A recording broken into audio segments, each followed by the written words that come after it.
അഴിമുഖങ്ങളിലും കായലോരങ്ങളിലും ചതുപ്പ് നിലങ്ങളിലും വളരുന്ന കുറ്റിച്ചെടികളും വൃക്ഷങ്ങളും അടങ്ങിയ അതിസങ്കീർണമായ ആവാസ വ്യവസ്ഥയാണ് കണ്ടൽക്കാടുകൾ അഥവാ മാംഗ്രൂവ് ഫോറസ്റ്റ്. മാംഗ്രൂവ് ഫോറസ്റ്റ് കണ്ടൽക്കാടുകളുടെ മനോഹരമായ ഒരു വീഡിയോയാണ് ഇത്തവണയുള്ളത്. ആരും സ്കിപ്പ് ചെയ്യാതെ കാണുക. ഈ പ്രദേശങ്ങളിൽ ഇടതിങ്ങി വളരുന്ന പുഴയും കടലും കായലും ചേരുന്നിടത്ത് ഉപ്പ് കലർന്ന വെള്ളത്തിൽ വളരുന്ന ഇവയെ കണ്ടൽ ചെടികൾ എന്നും വിളിക്കുന്നു.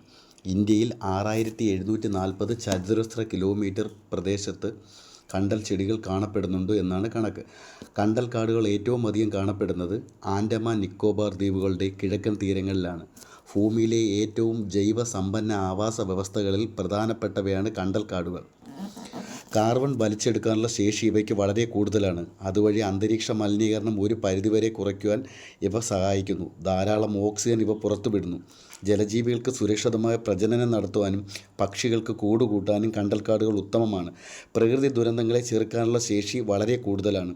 ജലാശയങ്ങൾക്ക് സമീപം കണ്ടൽ ചെടികൾ നട്ടുവളർത്തുക, കണ്ടൽക്കാടുകൾ സംരക്ഷിക്കുക, പരിസ്ഥിതിയെ സംരക്ഷിക്കാൻ ഏവരും പ്രതിജ്ഞയെടുക്കുക. നന്ദി, നമസ്കാരം.